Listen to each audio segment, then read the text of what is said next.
हमारे साथ स्टूडियो में मौजूद हैं जिला पंचायत सदस्य सफर खान जी, जो कि रंकेडी के रहने वाले हैं। आइए चलते हैं और इनसे बात करते हैं। मेरा पहला सवाल आपसे ये है कि विधायक जी के साथ आपका संबंध क्या था और उनके राजनीति के शुरुआत के दौर के बारे में आप दर्शकों को कुछ बताना चाहेंगे? विधायक जी का शुरुआती दौर ये था कि बहुत से पहले, जैसे हमारे बड़े बताते हैं, हमारे बड़े वालिद साहब जी, जो कि उनके हम साथी थे जी, तो उनका कहना था कि इनके मामू जो है विधायक जी के मामू, वो आर्मी मैन थे, वो ऊंची पोस्ट पे थे। अच्छा। तो विधायक जी का जो है वो जवानी का दौर था, वही तकरीबन 20-22 वर्ष के थे वो विधायक जी। उस समय जब अपने मामू के पास रहते थे वो इलाहाबाद में, तो वो एक रोल लेके, रोल होते नहीं डंडा, तो अक्सर जो है उसको लेके वो अपनी एक्टिंग करते थे। एक जैसे होता नहीं कि अगर आप सर्वेंट हैं किसी उसके सरकारी उसमें, तो एक अपना एक थ्योरी होती है, तो उसी उसको जो है वो अपने मामू की नकल करते थे। अच्छा। रोल लेके, डंडा लेके, उसमें जो है ये विधायक जी, इनकी स्टार्टिंग वहीं से चालू हुई। अच्छा। कि कुछ लगे कि अपना नाम वो रखे थे कर्नल ध्यानचंद। अच्छा। हाँ, कर्नल ध्यानचंद जी, नई चीज सामने आई है जी। वो अपना नाम जो रखे थे कर्नल ध्यानचंद जी। तो एक उनके अंदर उनकी जो सोच रहती थी कि मैं एक तरीके से मुखिया वाला जैसे रोल होता है, तो उन्होंने वहीं से स्टार्ट किया राजनीति। अच्छा जी। इसलिए कि वो विधायक जी पढ़े लिखे नहीं थे। हाँ। तो जाहिर सी बात है कि आप किसी गवर्नमेंट के एम्प्लॉय नहीं हो सकते थे। तो उन्होंने राजनीति का रास्ता चुना। अच्छा जी। तब वो जो है आए राजनीति की तरफ। आने के बाद अपना घर त्याग देना, इस्लामगंज एक चौराहा है, बाजार है जी, वहाँ पे वो आए और वहाँ पे लोगों के साथ रहना, मिलना जुलना, और इतना हो गया कि वहीं रहने लगे। अच्छा जी, वहीं रहने लगे। रहते रहते फिर जब लोगों के साथ सामाजिक काम या कोई भी जरूरत पड़ती थी, एक उनके अंदर जगी कि हमको जो है इस समाज का कुछ तरीके से या समझ के अगुवागिरी करना चाहिए जो इस समाज का भला हो। बहुत से उस समय मान के चलिए कि 1986-87 की बात मैं कर रहा हूँ, उस समय जो है ये तकरीबन एक्टिव मोड में आ गए थे कि हमको राजनीति में जाना है और शोषित वंचित समाज के लिए हमको काम करना है। जो लोग हर चीज़ से वंचित रहते हैं समाज में, उस समय बड़ी गरीबी थी। विधायक जी भी जो कोई बहुत बड़े उद्योगपति नहीं थे, मतलब नॉर्मल थे, और पहले की जमींदारी थी, जमींदारी टूट चुकी थी। तो इसलिए जो है विधायक जी का ये अपना रास्ता चुने कि समाज की सेवा अगर हमको करना है, जमींदारी रही नहीं गई जी, कुछ था नहीं। तो जब प्रजातंत्र हो ही गया था, लागू हो गया देश में, तो विधायक जी ने जो है राजनीति में पहला चुनाव लड़ा जिला पंचायत का। अच्छा जी। आपको लगता है कि इसौली विधानसभा को ऐसा नेता दोबारा मिलेगा? देखिए, विधायक जी का जो रोल था, वो रोल जो है उनके पूरे परिवार में नहीं, जो होता नहीं कि एक राजनीतिक जो है बिसात, राजनीतिक सोच, राजनीतिक समझ, लोग उनको जो है पागल बोलते थे।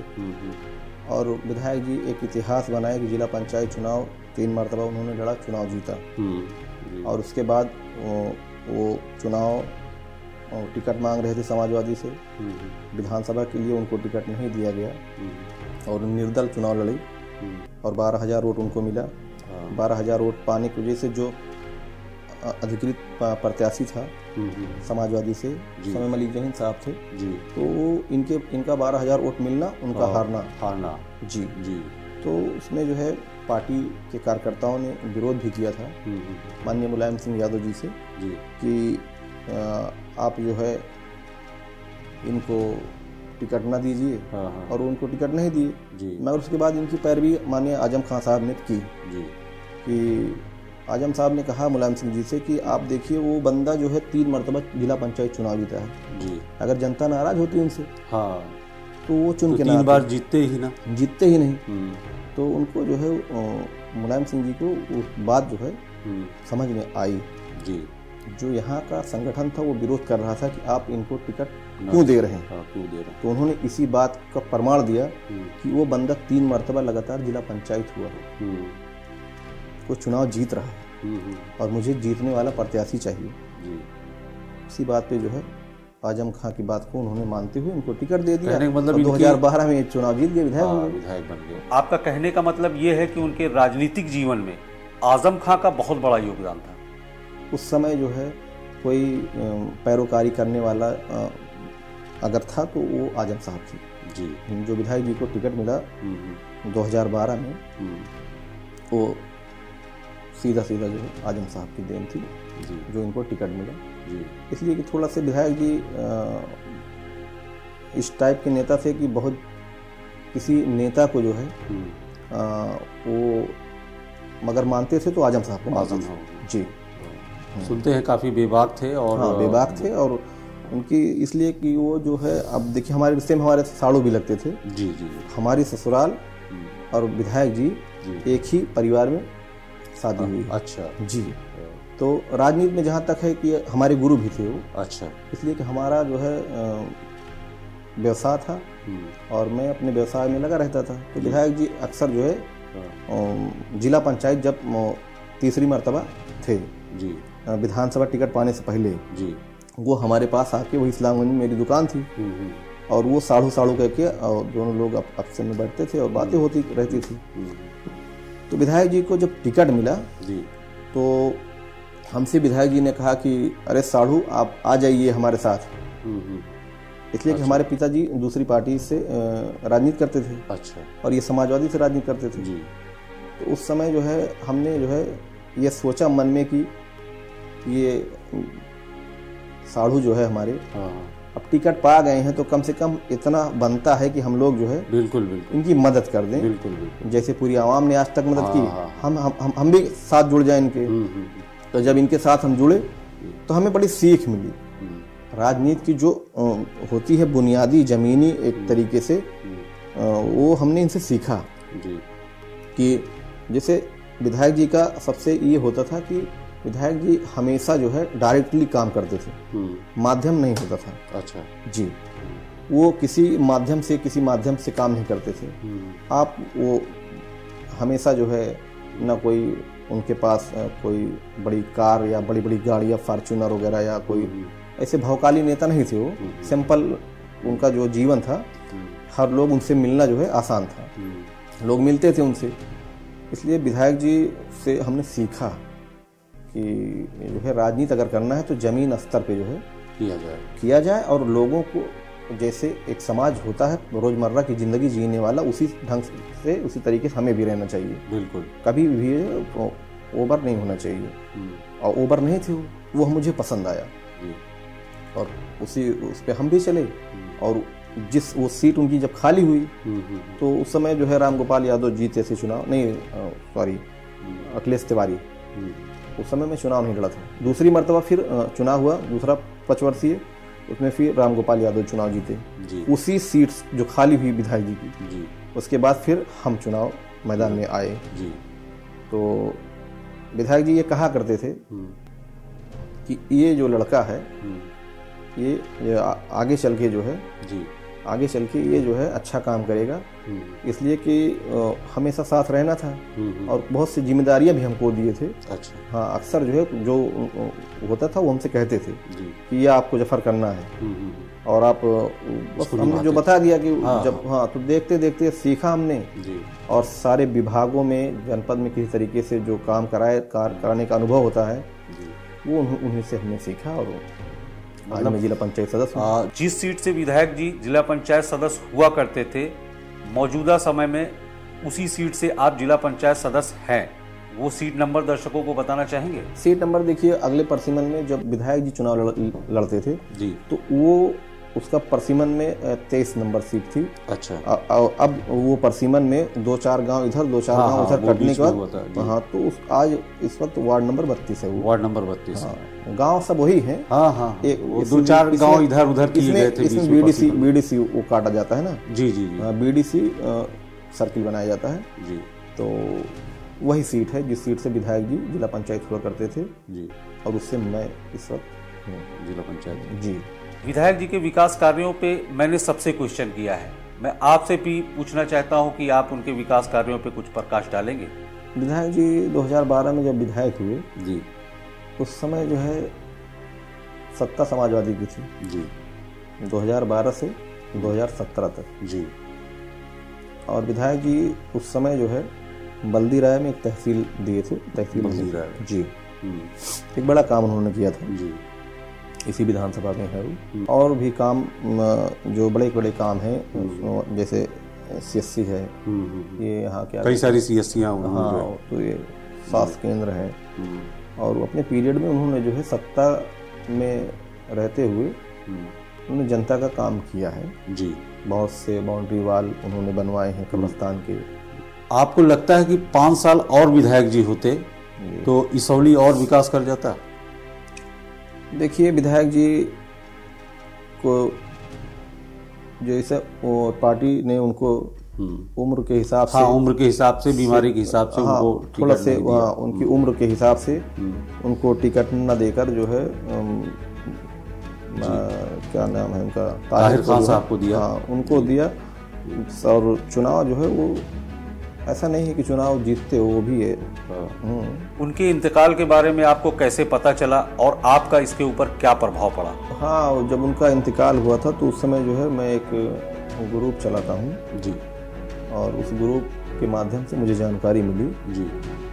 तो हमने भी जो है अपने ग्रुप के माध्यम से लोगों को इत्तला की कि विधायक जी का इंतकाल हो गया है और बड़ी तकलीफ हुई। हाँ, हमेशा साथ उठना बैठना रहता बिल्कुल, था। बिल्कुल। लोगों तो जी हाँ, एक हमारा उनका मौजा मतलब बॉर्डर था और चौराहा जो था उस चौराहे पे विधायक जी का रहना, वहीं मुझे भी रहना। हाँ। मेरा भी चौराहा है। और जी हाँ, इस्लामगंज के लोगों के साथ उनका काफी लंबा समय बीता है जी। काफी साल मान के चलिए कि एक दौर था इमरजेंसी का जी, इमरजेंसी का दौर था। उस दौर में रंकेडी गांव में, गांव सभा रंकेडी से हूँ जी। और उसमें जो है इमरजेंसी में विरोध हो गया था नसबंदी कांड जी जी। वो रंकेडी से ही स्टार्ट हुआ था। अच्छा। हाँ, तो इस समय कांग्रेस की सरकार थी और इंदिरा गांधी का एक तरीके से हिटलर शाही ज़्यादा बढ़ गई थी। बयान था कि आप जो है सबको जो है ज़बरदस्ती नसबंदी कीजिए उनकी। तो उस समय सन 1976 में हिंदू मुस्लिम दोनों समुदाय के लोग इस सरकार के खिलाफ मोर्चा ले लिए। अच्छा जी। और उस समय जनपद से बड़ी फोर्स आ गई थी और जो उस समय कलेक्टर था वो मौजूद था वहाँ और वो ज़बरदस्ती करना चाहता था, लोगों के साथ पकड़ना और दबाव बनाना। और जुमा का दिन था और रोज़ा भी रमज़ान शरीफ था जी। और ये मस्जिद के गेट पे चले गए DM साहब। अच्छा। और वहाँ लोग इकट्ठा होते ही नमाज पढ़ने के लिए तो वहीं से ये स्टार्ट किए कि नहीं, सबको नसबंदी कराना पड़ेगा। अच्छा। तो उस समय जो है विरोध चालू हो गया कि नहीं, ऐसा नहीं होगा। उस समय फिर पूरे उसमें चर्चा हो गई, हिंदू मुस्लिम सब एक हो गए। इन लोगों के ऊपर DM के ऊपर पथराव करना चालू कर दिया। अच्छा। और DM साहब ने उस समय ऐलान कर दिया गोली चलाने का। अच्छा। सुना है कि इसमें कई लोगों को गोलियां लगी। हाँ, गोलियां लगी। अजमेर के लोग भी उनका देहांत हुआ और गंजगढ़ी के लोग थे, लगभग 10 लोग 10-12 लोग की जो मृत्यु हुई। हाँ, वो जो है गोली चली और मौके पे खत्म हो गए वो लोग। उसमें विधायक जी को भी काफी चोटें आई थी। विधायक जी को उंगली फ्रैक्चर हो गई थी और वो हमारे बड़े वालिद साहब हाजी मकबूल साहब थे जी, उनके पैर में गोली लगी थी। अच्छा। हमारी दादी को जो है उस समय पुलिस कस्टडी में जेल भी गई थी वो। और हमारे गांव के पूरे इलाके के तकरीबन 300 लोग जो है जी जेल में बंद किए गए थे। उस इलाके के सरकंडेडी, रनकेडी, अजहुई, कुटवा, प्रतापपुर, बरंदीपुर, गंजगढ़ी, जो भी करीब के मीरापुर, कमालपुर के और असरोगा के सब गांव के लोग जो है वहाँ उस समय गिरफ्तार किए गए थे। मरहूम मकबूल खान जी से याद आया कि काफ़ी लोगों का कहना है कि विधायक जी के शुरुआती राजनीतिक जीवन में मकबूल खान साहब ने उनकी काफ़ी मदद की थी। उस समय जो है ये प्रधान हुआ करते थे जी, हाजी मकबूल साहब जी, उस समय प्रधान हुआ करते थे और ये इस्लामगंज में रहते थे जी, और वहीं से प्रधान थे वो। जी, तो दोनों लोगों के अच्छा तालमेल था जी, और हम उम्र थे, हाँ हाँ, इसलिए जो है जी, एक दूसरे की इसलिए एक समाज के काम के लिए उनका भी वही मकसद था, उनका भी वही मकसद था। ऐसा मुझे पता चला है कि जब वो पहली बार लड़ रहे थे तो कुछ पंचायत हुई थी, तो जिसमें जो है मकबूल खान साहब ने सपोर्ट किया था और फाइनेंशियली भी सपोर्ट किया था। हाँ, उस समय बताते हैं लोग जी कि वो विधायक जी की पहली बात तो ये था कि किसी तरीके से विधायक जी जो चुनाव लड़ते थे जी, जैसे एक आप देख लीजिए कभी भी चुनाव होता है तो उसमें साधन और अलाउंस करने के लिए आपको जो है जी माइक रिक्शा वगैरह ये सब करना पड़ता है जी। तो विधायक जी बड़ा सस्ता चुनाव लड़ते थे। हाँ। ये आप समझ लीजिए कि अगर चुनाव आयोग जो है अगर वो कहता है कि आप निर्धारित करता है कि 1 लाख में चुनाव आपको लड़ना है तो विधायक जी का खर्चा 10,000 आता था। जी, जी। वो 1 लाख अभी विधानसभा चुनाव लड़े थे तो जो खर्चा चुनाव आयोग ने निर्धारित किया था वो नहीं पूरा हो रहा था जी। हाँ, वो चुनाव की जो खर्चा होता था खर्चा ही लगता ही नहीं था, लोग अपना खुद प्रचार करते थे। जी जी, मतलब इनका प्रचार लोग खुद करते थे, लोग खुद प्रचार करते थे। और इनकी देखिए जैसे लोग जिसके पास 4 व्हीलर है वो अपनी गाड़ी दे दिया 4 दिन, हमारे पास हमने दे दिया और किसी ने दे दिया। जी जी। तो आवाम पूरी तरीके से जो है इनको विधायक बनाई, इनके जेब में 1 रुपए पैसा नहीं था। जी जी, बहुत बड़ी बात है आज के टाइम पे कि विधायकी जीत जाना और बिना रुपए पैसे की। इसको ये समझा जाए कि वो दिल से समाजवाद थे, मतलब समाजवादी पार्टी में तो थे लेकिन वो दिल से समाजवादी थे, ये भी क्लियर होता है। हाँ, सेवर है, इसमें कोई दो राय नहीं है। जनता ने अपना अबरार साहब ने जो समय जनता को दिया और जनता ने उनको उनके समय पे उनका साथ दिया जी। आखिरी कुछ 2 शब्द विधायक जी के बारे में आप बोलना चाहते हैं? अब विधायक जी देखिए, विधायक जी का इंतकाल हो गया जी और आज अल्लाह का करम है जी कि जो हमने उनसे सीखा था राजनीतिक गुण, राजनीति में जिस तरीके से लोगों को सेवा करना चाहिए, लोगों के काम आना चाहिए, ये नहीं देखना चाहिए कि हमको गाड़ी या घोड़ा या इसकी शौक नहीं होनी चाहिए। उनको मैं देखा करता था वो बाइक से जो है अक्सर चले जाते थे लोगों के साथ, जहाँ कहिए मतलब कोई उनके अंदर जी। तो एक साधारण तरीके से उन्होंने एक सीख दी कि कोई जरूरी नहीं है कि आपको करोड़पति अरबपति ही रहेंगे तभी समाज का सेवा करेंगे। बिल्कुल, एक सीख मिली कि आपके पास अगर धन नहीं है तब भी आप अगर संघर्ष करते हैं और ईमानदारी से जनता के बीच में काम करते हैं तो निश्चित है कि वो जनता आपको लाइक करेगी। उनकी जो अपनी एक थ्योरी थी जी, वो एकदम होता नहीं कि प्रशासन से या किसी से भिड़ जाना, उनका एक ये रवैया भी रहता था। तो हमारा बचपना था जी।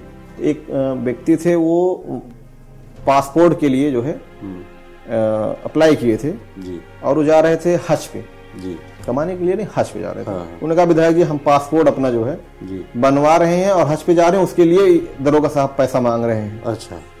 तो उस समय वो विधायक थे, 2012 की बात है, इस्लामगंज चौराहे की बात है। दरोगा को बुलाया, कहे बुलाओ उनको, बुला के आए, खड़े हुए, उन्होंने कहा क्यों ये पासपोर्ट बनवा रहे हैं और इनसे पैसा मांग रहे हो तुम?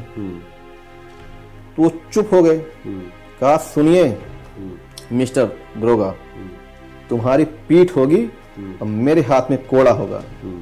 हाँ, ये डायलॉग जो है उन्होंने मारा था।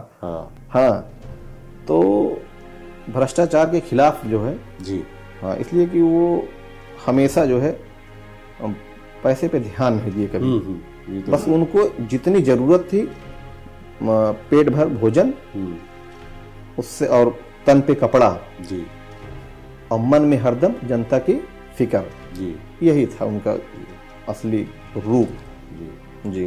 जफर खान जी, स्टूडियो में आने के लिए और अपना बहुमूल्य समय देने के लिए बहुत बहुत शुक्रिया। जी।